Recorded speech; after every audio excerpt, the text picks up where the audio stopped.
Now, in recognition of your huge contribution to preserving the memory of Frances Browne, you're the very, very first recipient of the Frances Browne Award, and we hope to have this every year.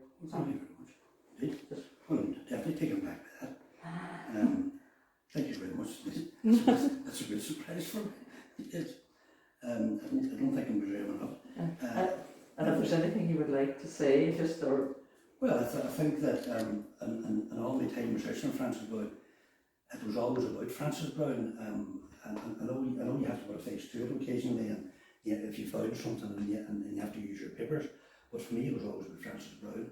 And I remember Raymond Blair talked about 2006, and he was saying, "What else can we do?" I said, "We've done well between us. We've done enough because we've planted the seed."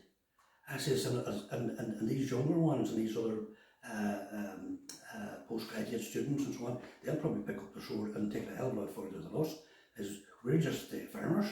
We've planted the seed for Frances Browne, and that's exactly what has happened. I mean, a lot of people have taken up the sword for Frances Browne, different professors and universities and so on. So yeah, she's come a long way now. We without the likes of researchers and Frances Browne like myself, she never was going to die simply because her work was always going to live on. You know, we just maybe speeded things up a little bit. Yeah. You know, in relation to her biography and the like. I know, like, finding the photograph Huge. was a huge event Very for the future of Frances Browne, and maybe a huge event for the future of this community, that we can establish a festival in her memory. Yes. Congratulations, Paddy, and you're a very worthy recipient of thank the you very award. much indeed. I'm surprised, shocked at this.